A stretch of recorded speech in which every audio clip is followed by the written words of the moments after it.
आपको लिखा है differentiation and integration of vector, ठीक है ना। Differentiation and integration of vector आप टॉपिक पढ़ रहे हैं। अब देखो इसमें क्वेश्चन क्या दिया हुआ है। If r equal to sine t i cap, ये कैप ऐसे लगा हुआ है, 3 cos टी जे कैप, ये ऐसे कैप है, ये टी के कैप। फाइंड करना है क्या, D R by d T, यानी स्लोप, ये स्लोप है आपका, इसको फाइंड करना है, ठीक है। स्लोप फाइंड करना है तो कैसे करेंगे, देखिए इस इक्वेशन को हम क्या करेंगे, डिफरेंशिएट कर देंगे, किसके रिस्पेक्ट में, टी के रिस्पेक्ट में।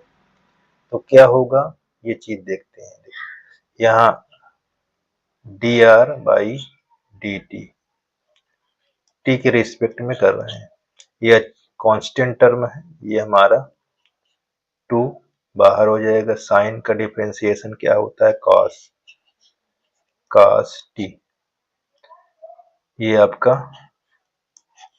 यूनिट वेक्टर लिखा रहेगा जे, वो आई है, आई कैप है, प्लस यहाँ माइनस इसलिए लगा दिया क्योंकि cos को करोगे तो माइनस साइन आ जाएगा, तो 3 ये साइन टी जे कैप,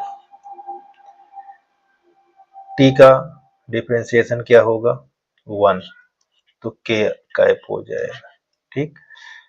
तो हमारे पास ये निकल आया कितना, हम इसको पुनः लिख देते हैं, 2 cos t i cap minus 3 sine t j cap plus k cap. ये हमारा स्लोप आ गया डी बाई डी टी, ये स्लोप फाइंड हो चुका है, इसकी वैल्यू ये चीज होगी, ठीक है ना। अब हम क्या करेंगे, इसी का जो हमने डिफरेंशिएशन किया हुआ, इसी का हम क्या निकालेंगे, मॉडुलस निकाल लेंगे। तो मॉडुलस में जब निकालते हैं, देखिए मॉडुलस हमको निकालना है इस वाले को, दूसरा के लिए हमारे पास डिफरेंशिएशन हो चुका है, इसी का निकालना है।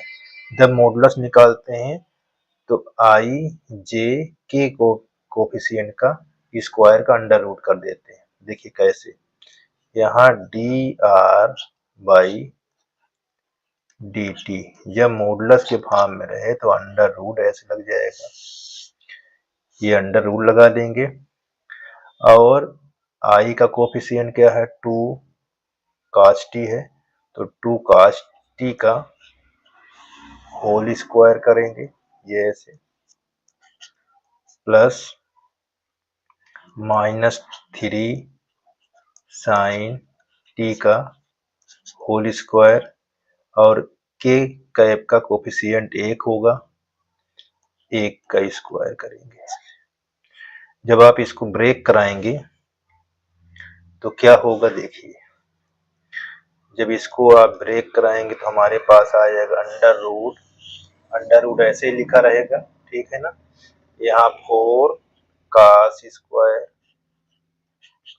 ये टी, ठीक है, प्लस यहाँ 9 साइन स्क्वायर टी और प्लस 1। अब cos स्क्वायर को ब्रेक कर दो इसके फार्मूले में, फार्मूला क्या होता है इसका, cos square T equal 1 minus sine square T. यहाँ स्क्वायर नहीं है, ये ऐसे लिखा हुआ है, यहाँ ये ऐसे लिखा हुआ है, ठीक। अब इसके प्लेस पर रख देंगे तो ये क्या हो जाएगा, यहाँ से देखिए, यहाँ 4 बाहर कर देंगे, 1 minus sine square T plus 9 sine square T और प्लस 1। 4 से आप क्या करेंगे, इंटू करा देंगे, तो यहाँ पास 4 आ जाएगा, माइनस 4 साइन स्क्वायर टी और plus 9 sine square T plus 1, ठीक है। अब यहाँ से देखिए ये सब्ट्रैक्ट हो जाएगा, यानी घट जाएगा, ये घट जाएगा और ये वाला जुड़ जाएगा। कितना लिखा जाएगा ये चीज को देखिए, देखिए 4 एक 5 हो जाएगा, यहाँ 5 हो जाएगा, यहाँ 5 साइन स्क्वायर टी, 5 बाहर कर लो तो आपका आंसर आ जाएगा 5 अंडर रूट, ओ सॉरी 5 कोष्टक लगा दीजिए 1 प्लस साइन स्क्वायर टी, यही हमारा आंसर हो जाएगा। ठीक है ना, इस प्रकार ये पूछ रहा था, इसका मतलब ये चीज होता है, ध्यान देना। अब क्या कह रहा है, ये एक्सरेशन निकालना है। ठीक है, एक्सरेशन मतलब जो 2 बार आपका डिफरेंशिएट होता है उसका मतलब होता है एक्सरेशन। ठीक है ना, आप हिंदी में त्वरण पढ़ा होगा, तो ये निकालना। तो देखो हम इसको, हमारे पास जो पहली बार जो डिफरेंशिएट हुआ था वो कितना दिया हुआ है उसको लिख लो। देखिए कितना हुआ है, ये cos -3, यहाँ पास लिख लीजिए 2 cos t -3 sin t plus 1। अब इसको पुनः जब करेंगे डिफरेंशिएट तो क्या होगा, देखिए d अपन dt, कोष्टक के अंदर लिख लीजिए dr बाई dt, इसको करेंगे cos t -3, ये sin t का डिफरेंशिएट और ये कांस्टेंट टर्म है इसका 1 का। तो देखिए ये क्या होगा, माइनस आ जाएगा, यहाँ माइनस आपका लग जाएगा 2 sin t और यहाँ 3 cos t और ये 0 हो जाएगा। ठीक है ना, तो इस प्रकार आपका ये -2 sin t -3 cos t, minus common ले सकते हो तो हमारे पास 2 sin t plus 3 cos t answer आ जाएगा। ठीक है ना, इसको एक्सरेशन भी कहते हैं, त्वरण हिंदी में कहा जाता है। ठीक, ये हमारा आंसर हो गया, एक आंसर हमारा कंप्लीट हो गया। ठीक है, अब देखिए अब यहाँ पास इसी का मॉडुलस निकालने को बोला है, इसी चीज को। तो मॉडुलस निकालोगे तो कैसे निकालोगे, देखिए जब यहाँ मॉडुलस हमारे पास सबसे पहले ये दिया हुआ है बाई ये, हमको कितना दिया है -2 sin t -2 sorry 3 cos t, ये चीज दिया हुआ है। अब इसको जब निकालेंगे तो मॉडुलस तो क्या होता है जो पहले हम बता चुके हैं, ये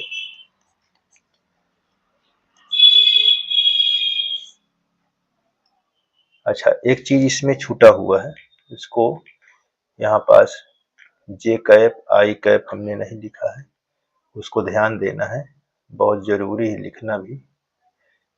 इसमें लिखा था, हाँ इसी को तो लिखा हुआ है, यहाँ पास नहीं लिखा है, इसको यहाँ i कैप और ये j कैप, ठीक है ना, ये चीज लिखना है। अब यहाँ पास जब इसको सलूशन करेंगे तो हमारे पास ये यहाँ i कैप रहा है, ये j कैप लिखा रहेगा, यहाँ i कैप, ये j कैप, बाकी के 0 हो चुका है, इसको बना दीजिएगा। ठीक, ये आपका i कैप, यहाँ j कैप, इस प्रकार हमारे पास ये यहाँ ये i कैप, ये j कैप। अब इनके i कैप का कोफिशिएंट क्या है, -2, तो यहाँ -2 sin t का whole square plus -3 cos t का होल स्क्वायर। अब इसको ब्रेक कर दीजिए, कितना होगा देखिए।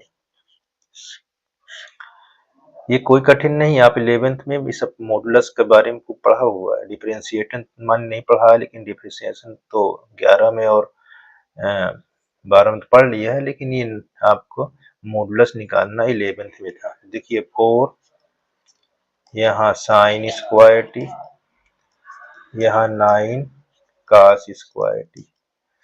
अब यहाँ पास इसको ब्रेक कर दीजिए फार्मूले। तो इसको जब ब्रेक करेंगे तो क्या हो जाएगा, यहाँ 4 यहाँ 1 minus cos square T plus यहाँ 9, ठीक।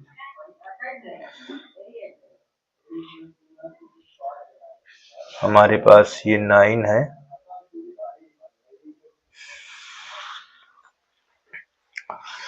और यहाँ cos स्क्वायर ये टी, ठीक। इसको इंटू कराओ यहाँ, तो कितना आ जाएगा देखिए। यहाँ 4 minus 4 cos square T plus 9 cos square T. इसको घटा दीजिए, 4 प्लस 5 साइन स्क्वायर टी। ये हमारा आंसर हो जाएगा। इस प्रकार ये कंप्लीट हो गया, ठीक है ना। अब इसी टॉपिक पर कई सवाल हम पढ़ेंगे जो एग्जाम में आते हैं, ठीक है ना। चलिए आगे।